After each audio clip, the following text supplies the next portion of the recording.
All right, the concerns right now, and we're getting this from former CIA counterterrorism analyst, former NYPD intelligence division specialist, something he's worried about, follow-up attacks, follow-up type of incentive attacks after even a failed one, that it could inspire other ones. Buck Sexton is joining us right now. Buck, again, the latest fears seem to be just that they're planning something else. It is the holiday season. Tourists are in here by the thousands, the millions across all urban areas. What do you do?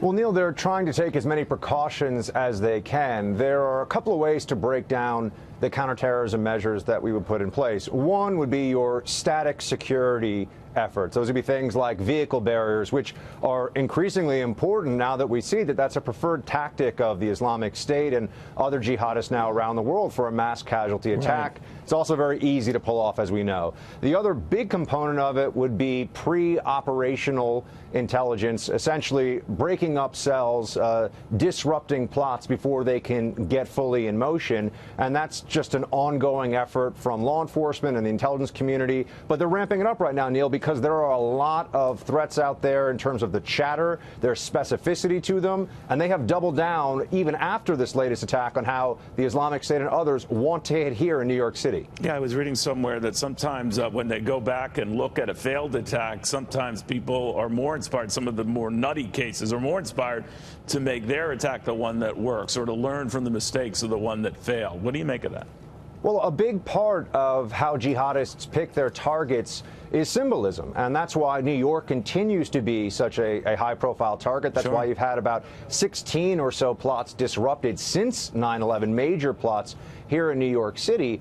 And so the holidays added on top of that means that they would like to send a message to us. The Islamic State, Al-Qaeda, and others want us to feel like we need to be constantly in fear, and especially over our holiday season, we're living in something of a state of siege. Now, there's another part of this, Neil, and that is that we can't terrify ourselves into submission. Just because there's a lot of threats on the internet and chat rooms and postings, it doesn't necessarily mean that they have the capability to pull this off. But in the era of lone wolf jihadism that we're in right now, you never know. All it takes is one person who has radicalized, and we could be facing a mass casualty attack over the holidays. It doesn't help when ISIS itself is promoting this and trying to galvanize some of the more radical elements to do just that, shower bullets in any place they can find, and that just is meant to encourage those who might be sort of getting ideas, right? I mean, that's part of the increased chatter I've been hearing so much about. Do you give it currency?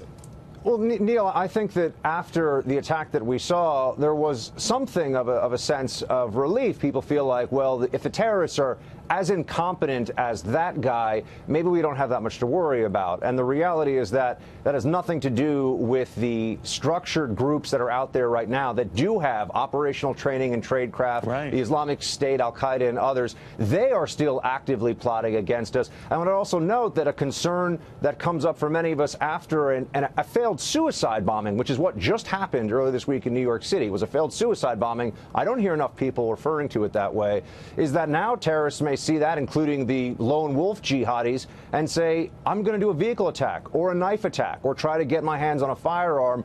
Why leave open the possibility of total failure, which is really what this past week's attack was, when you could be guaranteed to inflict some casualties? So I'm really concerned right now about the vehicle attacks going into Christmas and the holiday season. And not just here, I mean, everywhere. That's been the most successful route that they've taken, and is part of the strategy you're hearing of an ISIS pounding online across the world.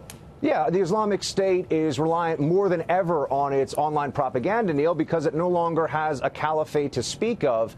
And our European allies have to take this incredibly seriously, and they are. In fact, they're really on edge. You've had some massive raids in Germany trying to prevent assaults specifically on Christmas markets. That happened last year. You remember there was a death toll from that strike in Germany. And so this is now a heightened period. Everyone still needs to go out, shop, see their friends, family, do everything you're going to do over the holidays, not trying to frighten people, but just raise awareness and have a sense of vigilance that the bad guys are still out there, they are lurking, they are plotting, and we need to be aware of it. Yeah, like you say, never get cocky or so confident that you don't think it can happen again and again and again. Buck, thank you very much. Good seeing you. Good to see you, Neil.